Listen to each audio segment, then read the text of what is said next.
Coming to you from the all-new Live House in Hollywood, California. Hey everybody, thanks for dropping by. As you can see, the chair that Herb normally sits in is empty. He's a little under the weather. We've got a very talented guest this week, but before we get to that, do us a favor and sign up for our newsletter. Hit like, subscribe, and click notify. And if you want to catch us, and if you have the urge to follow more of our wonderful show, check out our social media accounts. We've got a special treat for you this week. Our special guest is Shawn Everett. Shawn and I broke bread together at Manny American's new restaurant recently, and we talked about having him on the show. He's worked with Kacey Musgraves, Alabama Shakes, Beck, and so many more. Welcome, amigo. We did it. We got you on. Thanks so much for having me. And thanks to Josh Goodwin for orchestrating a lot of this, right? Yeah, our good buddy. Josh. Man, you did one of my favorite records, the Alabama Shakes record. I'm going to ask you a couple of questions about that. There's so many different things about the production that you did and the engineering that you did with Blake Mills, who's a gifted guitar player. Yeah, in fact, he's so gifted that as a guitar player, I'm jealous of him. So when you see him, tell him I'm very, very, very jealous of his skill set because he's so good. Yeah, he's a true genius. So Brittany, the lead singer, is pretty amazing. So the process starts where she goes into her basement on Logic, create some demos, and then take me from there.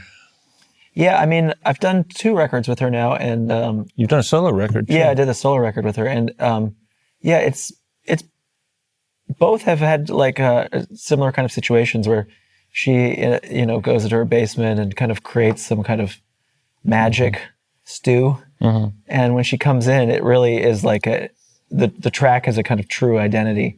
She does cool things, like when she's in Logic, instead of using like a kick drum to program a part or something like that, she'll use like a timpani or something like that, something a little bit different than what you would think was this kind of standard thing that maybe someone would reach for. And so her demos are kind of just filled with these quirks and this character. And she's just such a smart musician, and she just comes up with such cool stuff. And so when you go in to make a record with her, there's all these quirks in her demos that are so cool that you want to capture that. And so it kind of becomes like a kind of fun problem-solving thing that she loves getting into as well, in that like you have all these kind of quirky things happening in that. And so when in a real-world scenario, how do you recreate that? And so it's always kind of like adventure time to figure out how to make what she's done there, but in a real world situation. So cool, so cool. Yeah. I need you to explain something to me because I got a little lost. So now at that point in time, you're working in your studio, you're working on a Neve, you're tracking, you're doing a lot of things. Then you pack up and go home. Then you change everything to plugins and in the box. Then you pack up and come back to the studio. Yeah. Then you go to a park and run around the park. Then you have a small child. Yeah. And then you come, I'm confused. What's going on? So to be serious for a moment. Yeah. You did the initial tracking, and then to save money, maybe you have time to yourself. You experimented with those tracks at home. Yeah. Alone or with somebody, I'm assuming, maybe Blake. And then what you got there, I couldn't tell. Did you convert it back to the analogs? Like say you had 1176 somewhere as an initial tracking, then you got the plug-in for home. Then did you go back to the 1176 when you brought it back to the studio for a mix? Yeah, when we were tracking that album, for the most part, we had it up on the console the whole time while we were tracking it, and getting some kind of sense of like a rough mix, understanding what the vibe of the track was. And then maybe at some point we converted that mix over to being in the box, just getting the same basic levels. And then from that point, I'm really comfortable working in my home studio. Yeah, we all are, of course. Yeah. So I like to have, a little bit of time by myself where I can kind of experiment. Yeah, I'm the same way. Run stuff through stuff, Yeah. play with things. And then at that point, you're kind of developing more of a mix and you're getting somewhere. And then on that record, we went then to United Studios. And at that point, we kind of had like a pretty good understanding of what the record sounded like, because Everett had been living with the mixes. I mean, they weren't qualified as like, they weren't mixes Yeah, yet. but everybody fell in love with them. I bet a few of them made the record, didn't they? Yeah. But people liked them. So then but then I was kind of basically gifted this extra time in a really nice studio, which was like kind of a luxury. I mean, if there was a gun to everyone's heads and the album had to go out before we went through that stage, I mean, probably could have. I mean, it wouldn't have sounded so different than what it ended up as. But then that stage was really fun because, I mean, I'd used a lot of like UA stuff and things like that. And because all you would go into one of those studios and you have essentially a big wall of the same gear that you are using the plug-in versions of. Right. I basically was like, why don't I just recreate what I've got in this box by using all of this and trying as best as I can to replace every single plug-in with one of the pieces of outboard gear. And just try to experiment as much, like it was an experiment to see how far I could go where I just got rid of every single thing that was in the box. And I'm going to go a little deep dive and take some chances here. You used Tapehead by Massey on her vocal. I never thought to do that. Well, I love that plugin. I love Steve Massey. What were you looking for? Was this during the digital elements part of it? You were trying to get a little bit of tape sound. Yeah, a friend of mine, this guy Dan Molod from band Lucius. He's an amazing mixer, and I remember years ago he had showed me some stuff that he was doing with the band Lucius, and he had put it on their vocals, and I remember just thinking that it had a really cool tone. I just kind of like sometimes like things that instead of using maybe a compressor on somebody, just like some kind of, I mean, if it's the right type of music, you can use a little bit of saturation to get kind of out of it what a compressor might do, just like stick it into the mix a little bit. And if it's the right kind of music and with something, with her voice and like that kind of vibe of a band, it just kind of felt like something that I could kind of push it a little bit and it just would kind of stick into the mix in a certain way. Gotcha. I just like it sticky, Yeah. And speaking of quirky things, there's a rumor going around that that Brittany wanted to sound a little inebriated, so she took Ambisol, the thing that numbs your lips and your teeth when you have a toothache, and put it all over her mouth, and then she, that's so amazing. Yeah, I mean, she's probably one of the funnest people to be in a studio with because she's fearless. It sounds like she's fearless, and she has like a childlike imagination. And I feel like with her, when I'm with her, I feel like I'm with somebody that is like a childhood friend that you'd go in the sandbox with, and you get in trouble because you peed in the sandbox again. That's a story from my childhood. That was a great record. Catch me up and remind me, what awards did you win for that record? It won Best Engineer. Yeah, it won Engineering and it won Alternative Album. Yeah, man, so well deserved. The first time I heard "Hold On," the live demo, I knew that they were going to be huge. Actually, I found it through Bob Lessitz on his blog. Oh, cool. Yeah, I remember I saw a video of them back when they first came out in the Hold On. Yeah. They were playing in a record store, and I remember just praying that I could one day work with them. We have several things in common, and one is a love for low end. I think of low end as allowing me to add more top end because I think of the balance between the low and the top end. Yeah. If I get too much top end, I need to add more low end to balance the whole mix out. Sandwich. Yeah, I mean, I love low end. Maybe it's like a kind of maybe newfound love in the last 10 years. I remember when I was coming up, it was a real pain in the butt for me. I mean, it was like, it's hard to wrangle that beast. It was one of the last things I got. Yeah, it just feels like a bull running around and you're just trying to contain it and stabbing you to death with its pokey horn. And, Wow. Okay, so you didn't like the what you're saying, I'm guessing, is if you're working at 10K, from 10K to 20K as an octave, that's 10,000 opportunities to hear something, whereas if you're working at 30, 40, 60, 80, between 30 and 60, there's only 30 opportunities. And for me, it's hard to hear. Yeah, it's just some of those distinctions between 30 and 40. It's hard for me to hear sometimes. That's what you're saying. Yeah, it's just like it's an area that I feel like is just easily out of control. You know, it's just like a bad, it's like a rotten zone. I mean, it's an amazing zone when you get it right, but then like if it's out of control, I remember just like driving around. I used to have this Jetta, and I remember doing mixes late into the night, 4 o'clock in the morning, and then driving down the freeway listening to something, and this Jetta had this outrageous ability to reproduce bass. Like if it was just a little bit off, the car would just kind of blow up, and it would feel like the whole car was just shaking. And I remember being like on the freeway at night and nobody else being on the road and just depressed, just like pure depression that like the low end wasn't right. And I was working at a friend of mine, this amazing producer named Tony Berg, his studio, and I lived downtown, and so it was 30-minute drive, and I would sometimes get 15 minutes down the road, and I key to his studio, and I would drive back and start mixing again, because the bass, I would just get in my car and I would just be depressed that the bass wasn't right.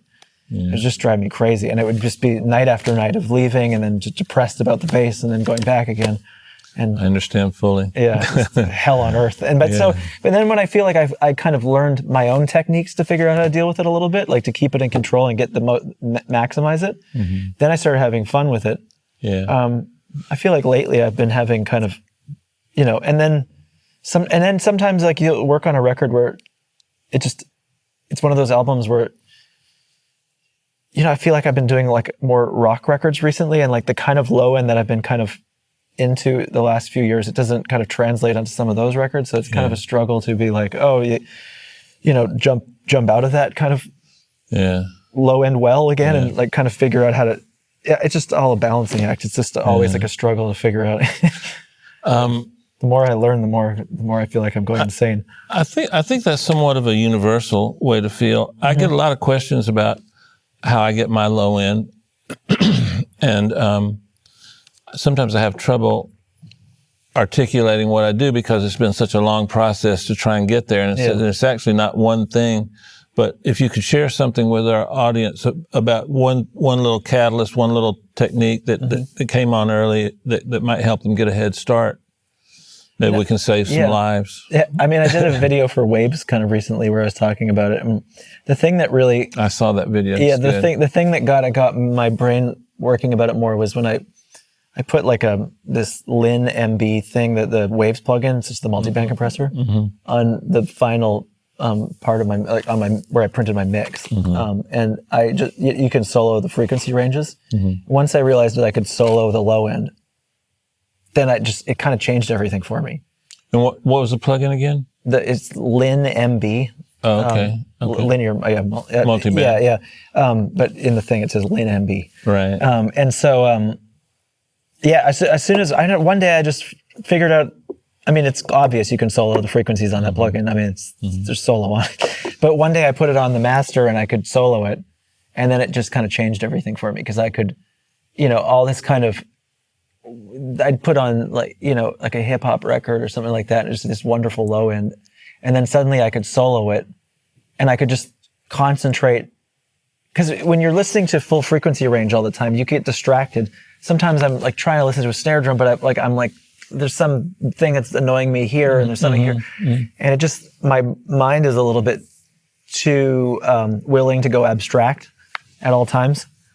And well, speaking of abstract and snare drums, you know what I'm going to ask you, don't you? What the hell are you doing? You set a pair of high quality headphones on top of a snare. And you convert the headphones into microphones, which is not that unusual. We all do it with the NS10 white woofer speaker to get low end bass out of a kick drum. Yeah, I've never heard about anybody using a pair of headphones. How do you amplify that signal? And what kind of sound do you get, and why the hell would you do it? Well, it was something I just did when I was young, because my dad's a drummer, and he's like a musician, and he's just a fun, creative guy, and he was always into me getting into recording and trying stuff, and he had all these old little tape machines and stuff like that. And I think at some point when I was a kid, he showed me that you could plug a headphone into the jack, and he was just recording something. And then it was just always in my mind that I knew that you could record something with a pair of headphones. But then when I started recording in high school, I didn't have enough microphones to record my drums. And I knew that you could record them with the headphones. So I just wanted to mic all the toms and stuff like that. So I started just strapping the headphone to the tom. Okay. And I would just run it into a DI. So here's my drum. So you set the headphones here, or here, I just take a headphone. If this is the drum, you do it like that with the headphone. Yeah, I strap it like that. It kind of grasps onto it. The ears, the things it's pressed against flat the head. against. Yeah. And then you hit the drum. That drum. Yeah. And what does it sound like on tape? It doesn't sound great. I mean, okay. But the cool thing is like, it's kind of a fun thing. I mean, it's always like a thing that I've liked doing is that I strap it to that, and then I like to listen to it. I have the drummer hit it, and then if you have a bunch of EQs, sometimes it takes 4 or 5 EQs. But like with any sound you can make from guttural to operatic. Yeah. Operatic. Any sound in between. Describe the sound as much as you can. Well, initially it sounds kind of like a, Yeah. That's what everybody's learning, yearning for on their mix. Yeah, they really. But I figured out that once you kind of hear it and you're like, well, what do I want a tom to sound like? And then you just put like 6 EQs in a row, and you just start EQing like a crazy person to get out of it. Well, you would have to be crazy to do that. So you're just pulling into it. Redundant. All the things that you would imagine that you want a tom to get. And through that process, it's like you kind of created this kind of wall for yourself, and you're working against something problematic, which is one of my favorite things to do, is to create a problem and then find a new solution to the problem. And by going through it this long way, you've now come up with a new sound that you wouldn't normally have gotten. So now you do have a tom sound that's pretty usable, but it's definitely not a tom sound that you ever would have normally had. Is there a song that our audience would recognize that you've done that technique on, that they could go listen to again? Most of the Alabama Shakes record, it was done like that. No joke. There's a song called I would have never guessed that. There's a song called Guess Who on that record that I think is all done like that. I think almost every tone on the entire song is done with a headphone. I think maybe the guitars was strapped to headphones, and all the drums, the vocals were done into an NS10. The whole song was done that way. The idea was to get kind of these small tones so that it kind of felt small, and then make it, bigger. But it's one of strangely my favorite recordings that maybe I've ever done, because it's like, it's weird sounding, but I like it's one of the things that like gives me the most, that's like, I feel like I went into recording because I liked doing stuff. I like weird little problems and I like just weird little situations and dealing with it, and then you come up with some kind of unique thing. And I felt like that song ended up kind of with a unique kind of vibe because of the way that we went about it. And if someone's wants to go on that kind of weird journey with you, I think the results can be kind of interesting. I think that's the reason we're friends and became friends so quickly, because I'm very similar. Metaphorically, all my shortcuts take at least an hour to hour and a half longer. And because I like to try and do different things in different ways. There's something rewarding about sneaking something like that onto a record that makes you feel good. It gives you an opportunity that every time you hear that record to feel something special. I've come up with a couple of things along the lines of my shortcuts where if you want to remove a frequency that, like, you know what? I'm not going to go into it because it's so convoluted. Anyway, I want to know. Anyway, I'll take two copies of the bass, flip one out of phase, gate it, high pass and low pass it at the frequency that the kick is hitting the bass at, and every time. And every time the gate opens, it's out of phase at that frequency, so it takes that frequency out of the other. And the easiest way to do it is just put C6 on it and select the frequency. Right. But I did this yesterday. depth. We're both big fans of front to rear panning, front to rear depth. I've got some techniques that I like to getting depth. You're real good at it, and especially when I put on headphones, I just hear I get a live spectrum kind of feel of the band on stage or something. And can you give us some techniques for that? I think it. Yeah, I mean, I like mixes to be pretty loud. So it's always been kind of like it's been a bit of a long process of trying to figure out. And my dad's a drummer, so I feel like I tend to like drums a little loud as well. Yeah, me too. And I think by drums being a little loud sometimes, it makes it kind of feel a little bit more like maybe real in some ways. Because I mean, if you're standing in front of a rock band, you can hear the drums. You know. Yeah. They're loud. In fact, you know, if you go back to the to certain decades, or I'm from South Florida, so if you go back and listen to the Allman Brothers or Skinner, I mean, the drums were always loud. Yeah. Pat Travers from Miami. I mean, there's I think he's from Miami. And then growing up in South Florida, you're constantly bombarded by Cuban rhythms, and that's what drives the music down there. And so when you go, I can't imagine without drums, you got jazz. Yeah, and I mean, all these like kind of classic records that you listen to, there's like so much less compression, so there's so much more headroom for these transients to kind of poke through. So my idea of what a classic record sounds like is this kind of thing with these transients and these drums that are kind of poking through, and it kind of sounds real. And now you're kind of living in a modern world where you maybe have a little bit less headroom, but you gain kind of another thing. You kind of get this like tension from it being loud like that. But it's always been a kind of thing that I've been trying to always figure out of how to make it kind of feel classic with these transients like a classic record, but still be as loud as something that is, you know, competitive in that way. I just realized something. There was a drummer named Buddy Rich. I think it was Buddy Rich and Eddie Shaughnessy. They're two of the most bombastic, crazy, hard-hitting drummers in the jazz scene that you've ever seen. If you get a chance, I'm glad I said that wrong, because Johnny Carson had them do a battle on late night back in the day, and it's one of the greatest drum offs I've ever. I think I've seen that actually. Yeah, it's incredible. So let's replace no drums. You jazz with maybe no drums and folk. You're like folk music, maybe that would be a good one. Yeah. We got to insult somebody here. You know, it brings the ratings up. On the song Dunes, beautiful strings. What's the sound that comes in before the strings? Oh, I'm not sure if I know exactly the moment you're talking about, but there is a sound.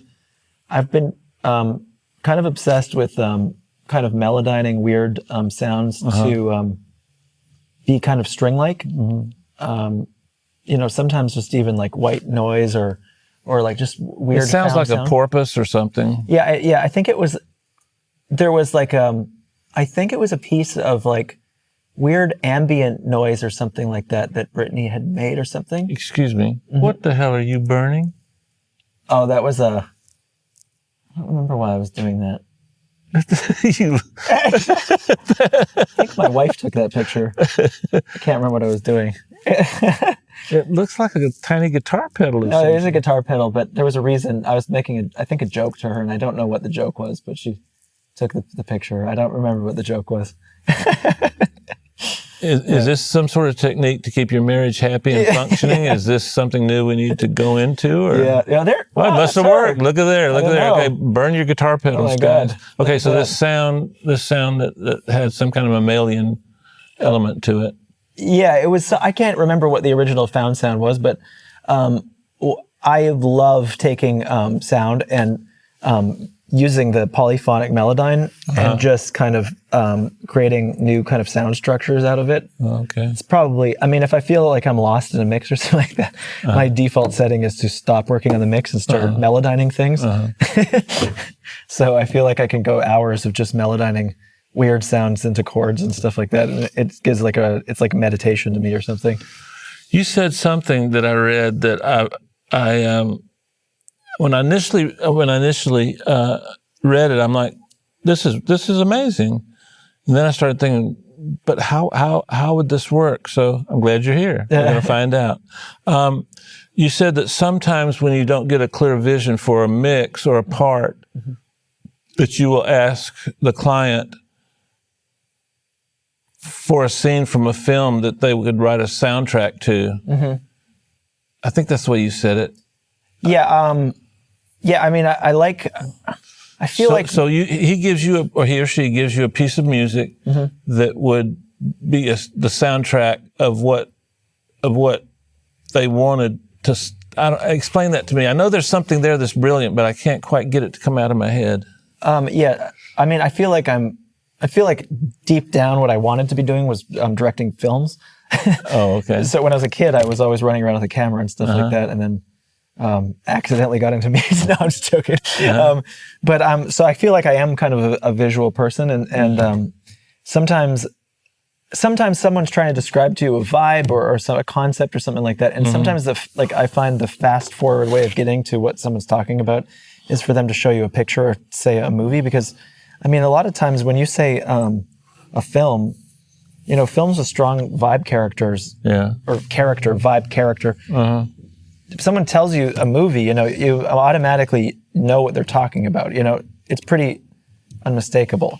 So there's a lot of times when I'm like, I don't really know what someone's trying to communicate, and if they say like a film, I'll be like, oh, it's that. I get it. You know, it's like a fast way of getting to it.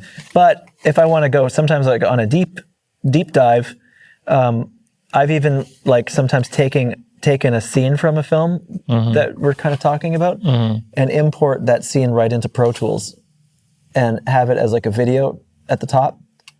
And that you just reference. You don't include it in the song. You just reference it. No, it's not. I take the audio out. The audio's gone, and I'm just playing the video at the top. So as I'm working on the mix, the video's playing. Oh, I see. But that's where I was going wrong. I was expecting it to have sound, but it's just sound. It's just the video. It's just the video. That's brilliant. And so the whole time I'm mixing, and the mix is now wherever I drop the video in is now always in sync in the same spot whenever I press play.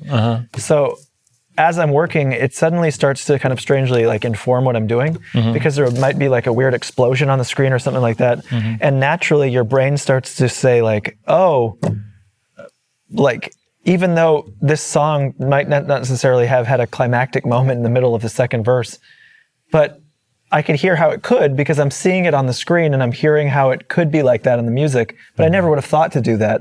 But now you suddenly start kind of pushing into it and doing something, and maybe you add like a vocal throw or something like that in that moment, and then you just start experimenting with some like white noise at that moment. I'm gonna try that. In fact, it could even be random ones you came up with yourself. Yeah, it doesn't really matter. And then all of a sudden you start like building stuff into the mix, and you're coming up with all these creative decisions that you absolutely never would have come up with ever if you're just thinking of it in a linear way that you're just normally listening to the song. But with that video there, it's changing your whole perception of what's happening. Okay. And by the way, Kacey Musgraves, that record was several. I can't remember if it's one or two records you've done with her, but just one. That one. It's really amazing. There was a song on that record. I can't remember. What did I ask you earlier? Oh, Velvet Elvis. Velvet Elvis. Did you figure out how you did the delays on that? I don't know. I mean, I can't remember. I don't remember actually. I mean, it could have been. I don't remember. I mean, they were really. Her and the producers were really into this. Might have even been the engineer, but I didn't really talk to him about it. They were into this reverb. This setting on one of the UA Lexicon plugins. There's a Kevin Killen setting called Atmosphere, and they were really into this setting. That's not a delay, but that's when I think about effects on that album. That's the one that I remember, because when they had done the rough mixes, they had all really loved this effect, and I would never have thought to use a reverb like a long reverb like that. But then they showed it to me, and it's really, I mean, it kind of got me. I kind of had been in like a dry vocal thing for a while, and they kind of had showed me the setting, and I mean, I love like those old Kevin Killen, like the So and stuff like that, and so as soon as it says Kevin Killen, I'm on board. Kevin did some Zeppelin, right? He did a lot of Zeppelin. I don't know if he did Zeppelin. I mean, he did like a lot of those, like kind of like he did like Peter Gabriel's So. He did I believe he did some U2 as well. Okay. I know he's amazing. I just have drawn a blank on what he does. Yeah. So what did you change in your approach in terms when you were doing a country record that has a pretty good amount of rock in it, and then say a record like The Killers? What did you do different in terms of your approach, thought-wise? Well, The Killers, I mean, it's not out yet, so it's hard to talk about it too much. But just philosophically. Yeah, I mean, that one was different because I mean, this record, the Kacey record was I just mixed it. So it was all tracked when I got it, and it had been beautifully tracked, and the songs were beautiful.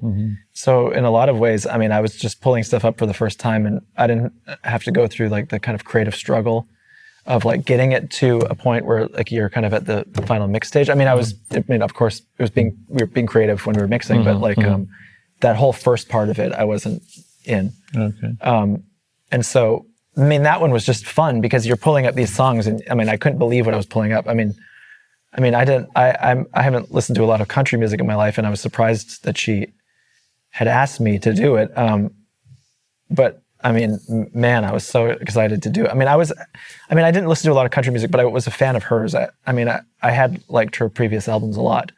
And so I was really excited when she called. And then just pulling up the songs, it was just like insane. I mean, I couldn't believe it. I mean, I was just like getting goosebumps every time I pulled up a song. I was like, this is like incredible songwriting. And so it inspires you because you're mixing and you're just working with these songs that you're just blowing your mind. And the tones that they got were incredible, and the production was incredible. I mean, it was just like such an amazing experience. But you didn't pull up any Justin Niebank mixes or anything? No, I was.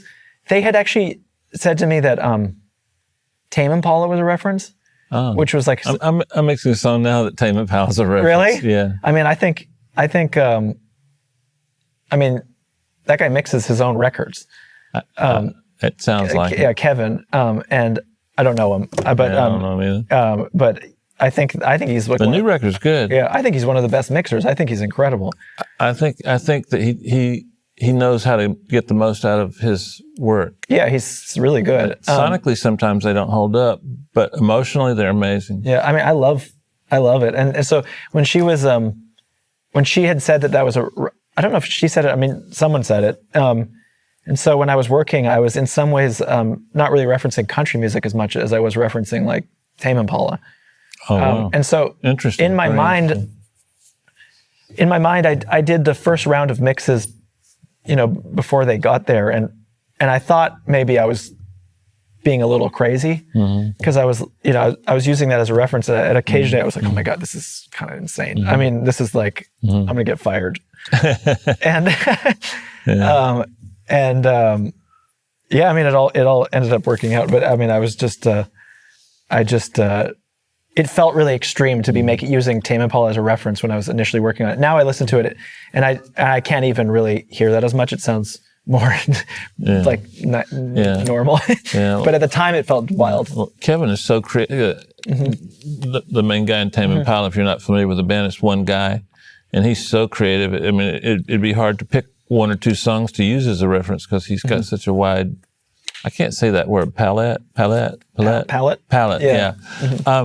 Tell me if you think if this is true for you. I'm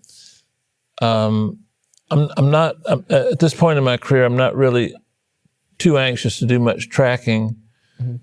But if you want to inflict your opinions on the music of someone else, it feels to me like during the tracking phase, you can inflict more damage than during the mixing phase. And that's kind of what you just said earlier, that so much was done quality-wise during the tracking phase that the mixing phase, you had a clear-cut vision of how to finish the process. And those moments are rare in our world nowadays. Yeah. I'm sure for you too.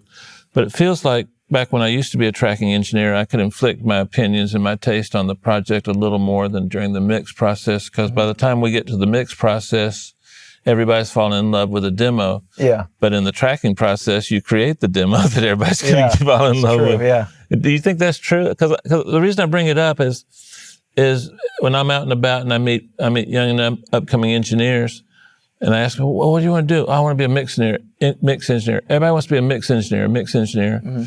And there's so much more to our profession than just being a mix engineer. Like you should have a really good firm grasp of tracking. You should have a firm grasp of how to write songs so that you can enhance the songwriting elements that the songwriter put in. You should have a solid foundation in production.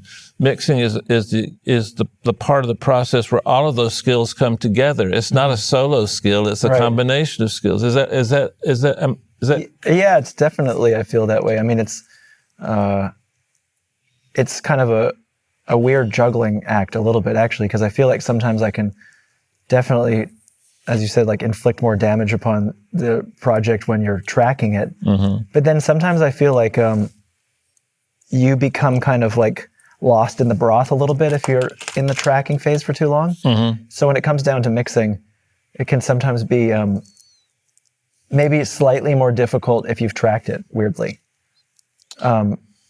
Because it's less like you've kind of done some of what you'd have done mixing while you're tracking, and then when you get to mixing, you feel like you need to go to another stage, and you can kind of become like, maybe you already had done that, and then it kind of becomes a kind of psychological warfare and kind of this mind game where it's like you kind of lose balance a little bit. But like if someone sends you something that you've never heard before, you can kind of start tearing through it in a way that you can't do if you've tracked it.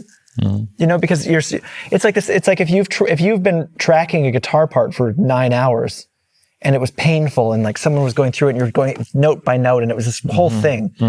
Then when you're mixing it, you remember that painful tracking, and like this guitar means so much to them, and you're really trying to make it work, and maybe it doesn't work, but like that mental kind of blockage of having been there and understanding the whole process is a completely different thing than when someone sends you and you don't know even what that guitar is, and you're just like, that guitar, doesn't need that guitar, you're just pulling it down. And so I feel like that's a much easier process when you haven't been involved in that. And I can feel like sometimes I can do some kind of crazy moves real quick if I haven't worked on something before, So I feel like I can dig in a way. Cool stuff. So, we're at that point now where Herb would normally introduce me to do batter's box. So I'm sad that he's not feeling well, but I'm happy that I might win one today. So I get to be the judge. I didn't know you could win on this game. Oh, yeah. It's I think out of 500 tries out there, or close to 500 tries, the only way I'll win one is if you fall asleep or something. But anyway, I still might not even win then. Yeah. So you're familiar with it, right? Yeah, I'm not sure how to win, but I'm just familiar. Be yourself. Be yourself. Pianos. Whatever comes annoying. to mind. Annoying? Yeah. Strings. Melodyne. Bass. Annoying. Virtual synthesizers. Don't use. Stereo bus. Plugins galore. Loops. Cool. Horns. Distortion. Kick drums. Loud. Snares. Thick. Background vocals. Ornate. Neeves. Hell yeah. What was the cheapest piece of gear you've used on a high-profile record? Oh. Most of the gear. What was the most expensive piece of gear you used on a record? The most expensive. I'll give you a hint. Probably a guitar pedal. If you say that, that means I win. Oh, is that the cheapest? Is the guitar pedal? But if you say that, then I win. No, I mean, the cheapest is I use like headphones from 7-Eleven a lot. you know, Headphones from 7-Eleven. yeah, you know, like you can buy them at 7-Eleven. I didn't know that. Oh, like the little earbud type headphones. Yeah, I use that. You can do background vocals in them or tape them to, you know, the top of a guitar. You do a guitar pass and like you get the sound, you know, from that. You're out of control. Is there anything you can convert to a microphone? I just love doing that. It's yeah. Or you know, you can put like those headphones in like a bottle, and then like sing into the bottle, and do background vocals that way. Or you could do like a horn into that. You know, just get some cool tones that way. You know what? Rather than be flippant, I'm admiring the fact that you try to do things. I try to do the same thing. I don't have a high expectation of ever using it, but every once in a while you get that little gem, or it'll be horrible, and then 20 records from now you'll go, oh, this would be a spot for that one thing, you know. And I guess that's the same way for you, huh? Yeah, I like to do it where I can't, like I don't give myself another option. Like if I'm going to do a horn pass, I just do it right into that, and that's all I've got. And so I have to make it work. And so then, and there's no recording the horns regular or anything. No, I mean, I do a lot, but like a lot of times I just try to build off of something that like a major. There's that guy, that filmmaker Lars von Trier, and I talk about it before. I said yes, but I don't know who that is. He's like this European filmmaker, and he did these rules for filmmaking in the 90s called the Dogma rules. And he basically just made a list of rules, and you only have natural light. You can only use found sound on the set, no soundtracks after, things like that. And I feel like sometimes I'm trying to just make my own Dogma version of an album where like I've given myself a rule set. I'm like, this is what I'm doing. I'm not going to give myself something else to work with. And then that way I have to use this. And like I end up with like a kind of whole other different situation. Too cool. In a perfect world, what would you like to see yourself do next? I don't know. I mean, it would be fun. Is there an artist you haven't worked with that you want to work with? Oh, so many. I love working with different artists because it's just, you learn something from every person that you work with. Everybody, I don't like to impose my kind of thing on anybody. And I really kind of like to kind of see how someone writes, how they work in the studio, their kind of thing. And I like to hop on board like a little parasite and like kind of, do my bullshit on top of their kind of way of doing it. Because I think that I just like learning somebody else's technique and, parasitically taking it out, and then so I can extract that and use it in a different situation. That's pretty cool. Yeah. Well, listen, my friend, as you progress and get going on this Killer's record, when you get it done, either hit up me, Herb, or Talisha, and let us know how it's going when it's done, and we'll give you a shout out on the show. Oh, cool. Thanks. I find this inspirational. There's in Shawn's life, there's no boundaries. There's no attempt at perfection. There's no rules. He just, whatever he feels in his imagination, he tries to go for, and if it works, it works. If it doesn't, it doesn't.